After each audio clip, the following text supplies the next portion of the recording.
বৃন্দের সাথে মতবিনিময় করেছেন। এখানে কিছু বিষয়ে আমরা একমত হয়েছি। আগামী জাতীয় নির্বাচন কেন্দ্রিক কিছু কৌশল নিয়ে আলোচনা হয়েছে।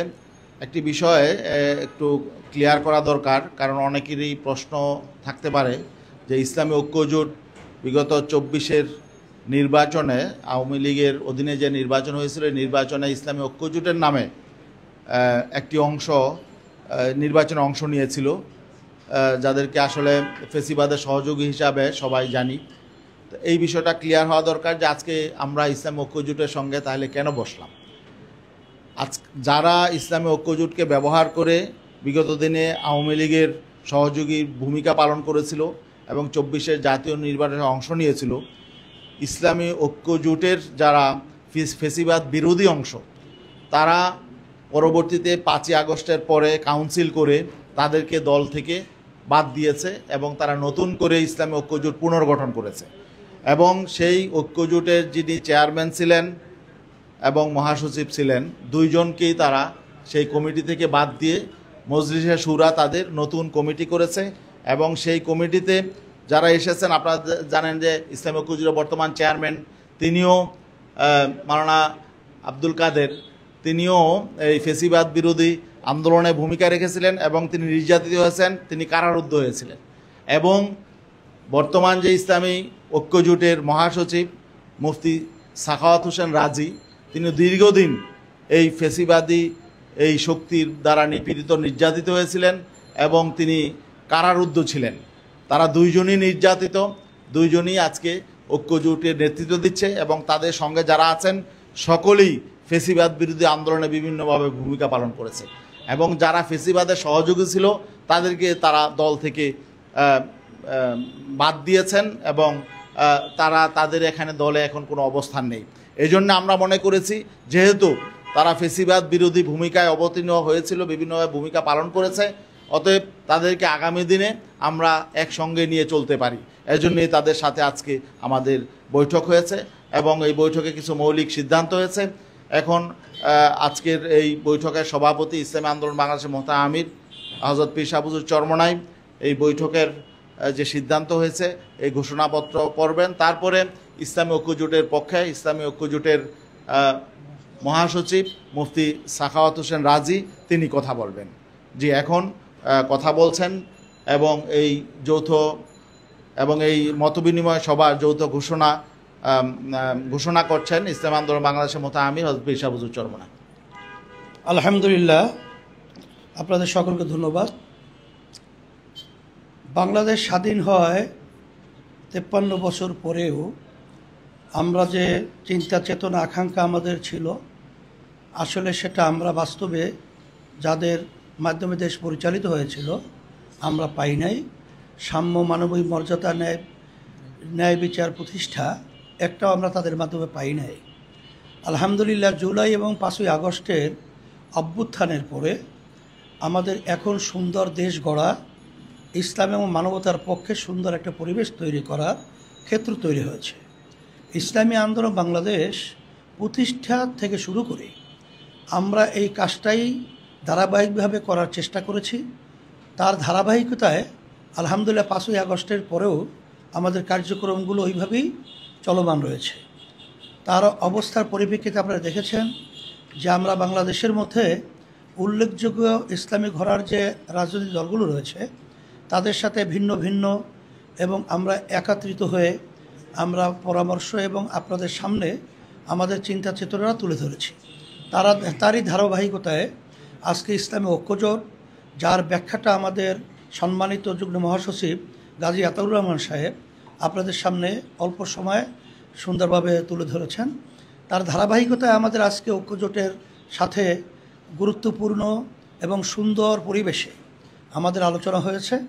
যে আলোচনার মধ্যে আমাদের ধারাবাহিকতা আলোচনার পর্ব সামনে চলতে থাকবে, এটাই আমাদের শেষ না। তার আজকে যে আমাদের আলোচনা মৌলিক যে বিষয়গুলো আমরা ঐক্যমতে পৌঁছেছি, তার ভিতরে বিশেষ করে 7টা বিষয় আমরা ঐক্যমতে পৌঁছেছি। এর ভিতরে একটা হলো জাতীয় নির্বাচনে 1 বাক্স দেওয়ার বিষয়ে ইসলামী দলগুলো কৌশলগত ঐক্যমত পোষণ করেছি। আলহামদুলিল্লাহ, দ্বিতীয় হলো আধিপত্যবাদ ও সাম্রাজ্যবাদ মুক্ত একটি ইসলামী কল্যাণ রাষ্ট্র তৈরির ব্যাপারে ঐক্যবদ্ধ প্রচেষ্টা চালানো, যাতে আগামীতে ফ্যাসিবাদী কোনোভাবেই প্রতিষ্ঠিত না হতে পারে। তৃতীয়, প্রয়োজনীয় মৌলিক সংস্কার শেষে যৌক্তিক সময়ের মধ্যে নির্বাচন অনুষ্ঠান জাতীয়। এটা আমরা ঐক্যমতে পৌঁছেছি। গণহত্যাকারী, দুর্নীতিবাজ, সন্ত্রাসী, খুনি ও টাকা পাচারকারীদের দ্রুত বিচারের আওতায় এনে দৃষ্টান্তমূলক শাস্তির ব্যবস্থা করা, এ ব্যাপারে আমরা ঐক্যমত পোষণ করেছি। আওয়ামী ফ্যাসিবাদ বিরোধী সকল শক্তি দেশ পুনর্গঠনে ঐক্যবদ্ধভাবে কাজ করা, এ ব্যাপারে আমরা ঐক্যমত পোষণ করেছি। 6, নারী বিষয়ক সংস্কার কমিশনের যে প্রস্তাবনা দিয়েছে সেই প্রস্তাবনা সব ইসলাম, দেশ, ধর্ম, মানবতা বিরোধী এই সমস্ত প্রস্তাবকে আমরা বাতিল চেয়েছি। 7, জাতীয় নির্বাচনে সংখ্যানুপাতিক পিআর পদ্ধতি চালু করা, এটা আমরা ঐক্যমত পোষণ করেছি। আলহামদুলিল্লাহ মৌলিক এই বিষয়গুলো আমরা একমত হয়েছি। আর আমাদের ধারাবাহিক আলোচনা, পর্যালোচনা এবং আমাদের বৈঠক আলহামদুলিল্লাহ সামনে চলতে থাকবে। আর আপনাদের সহযোগিতা চাইতেছি যে আমরা যেন সুন্দর দেশ গড়তে পারি। আমাদের সেই চিন্তা চেতনায় আপনারা সহায়ক থাকবেন, আশাবাদ ব্যক্ত করছি। এখন আমাদের সামনে সম্মানিত ঐক্যজোটের মহাসচিব মাওলানা সাখাওয়াত হোসেন রাজি সাহেব আপনাদের সামনে কথা বলবেন।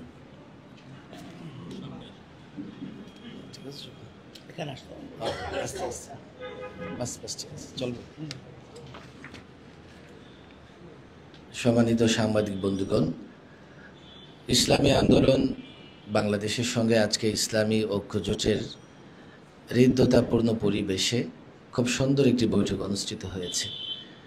বৈঠকে আলোচিত বিষয়গুলো নিয়ে ইতিমধ্যে ইসলামী আন্দোলনের সংগ্রামী আমির আপনাদের ব্রিফিং করেছেন।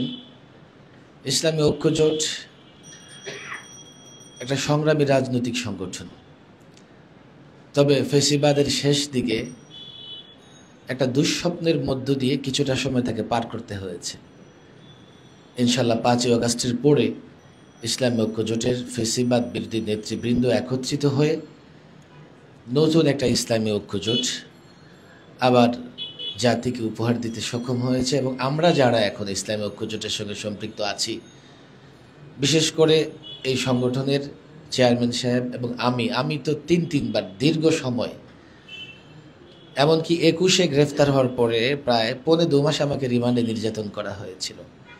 এই সংগঠনের ভাইস চেয়ারম্যান মাওলানা জুবায়ের আহমদ সাহেব, ইনিও লম্বা সময় কারারুদ্ধ ছিলেন, কারাবন্দী ছিলেন। ইসলামী ঐক্যজোটের নানা নেতাকর্মী নানা সময় জুলুম এবং নির্যাতন সহ্য করেছে। বিশেষ করে ইসলামী ঐক্যজোটের দীর্ঘ সময় যিনি নেতৃত্ব দিয়েছেন আল্লামা মুফতি ফজল আমিন রহিমাহুল্লাহ, যিনি এই আওয়ামী ফ্যাসিবাদের জুলুম নির্যাতন সহ্য করতে করতে গৃহবন্দী অবস্থায় দুনিয়া থেকে পরকালে চলে গেছেন। ইসলামী ঐক্যজোটের একটা ইতিহাস আছে, ঐতিহ্য আছে। আমরা সেই ইতিহাস, ঐতিহ্য, ইসলামী ঐক্যজোটের প্রতি মানুষের ভালোবাসা আছে, আগ্রহ আছে। আমরা সেই ইতিহাস, ঐতিহ্য, ভালোবাসা ধরে রেখেই কাজ করব। আজকে মৌলিক কয়েকটা বিষয় নিয়ে আমরা ঐক্যমত পোষণ করছি। ইনশাআল্লাহ ইসলামী আন্দোলনের সঙ্গে এই পথ চলা এটা সূচনা মাত্র। এই সম্পর্ক বহুদূর থেকে বহুদূর এগিয়ে যাবে, আমরা একসঙ্গে কাজ করব। এই ধারাবাহিকতায় সংগ্রামী আমির ইসলামী আন্দোলনের যে চেষ্টা করছেন ইসলামী দলগুলোকে নিয়ে ইসলামী শক্তির জাগরণ ঘটানো এবং আগামী নির্বাচনে যাতে ইসলামী শক্তিগুলো একটা বড় ধরনের সফলতা অর্জন করতে পারে, সেই চেষ্টা যিনি করছেন, আমরা আজকে প্রতিজ্ঞাবদ্ধ হয়েছে আমরা সেই চেষ্টার সহযোগী হব, নিঃসন্দেহে সহযোগী হব। আপনাদের সহযোগিতা চাই, আপনাদের দোয়া চাই। আপনাদের আবারও ধন্যবাদ জানিয়ে আমার বক্তব্য শেষ করছি। ওমা তৌফিক ইল্লা বিল্লাহ।